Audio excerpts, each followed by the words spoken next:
Assalamualaikum dan salam sejahtera. Saya Ilham Karimila binti Muhammad Fairuz dari Sekolah SMK Pema Indah, Buku Sekolah PEA 0010. Pada hari ini saya akan menyampaikan bicara buku yang bertajuk Nabi Hud dan kaumnya, iaitu kaum Ad.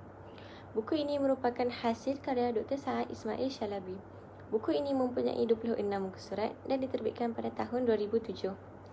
Buku ini mengisahkan bagaimana Nabi Hud berdakwah kepada kaumnya yang tinggal di kawasan Al-Aqaf. Kaum Ad terkenal sebagai kaum yang sangat kuat, tinggi dan maju dari segi pembangunan.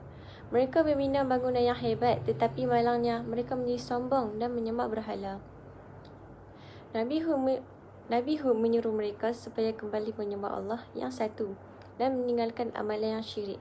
Baginda juga mengingatkan mereka supaya tidak berbangga dengan kekuatan dan kekayaan yang dimiliki oleh mereka.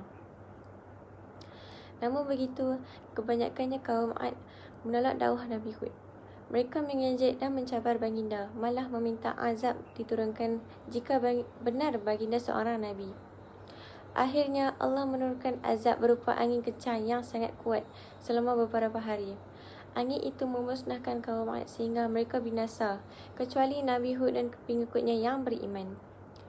Daripada buku ini, kita dapat mengambil beberapa pengajaran yang penting. Antaranya, kita tidak boleh bersikap sombong walaupun mempunyai kelebihan. Selain itu, kita perlu sentiasa taat kepada Allah dan mendengar nasihat yang baik. Kisah ini juga mengajar kita bahawa setiap perbuatan yang ada akibatnya.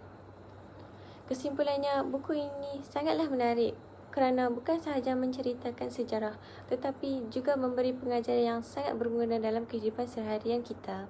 Sekian daripada saya. Sekian, terima kasih.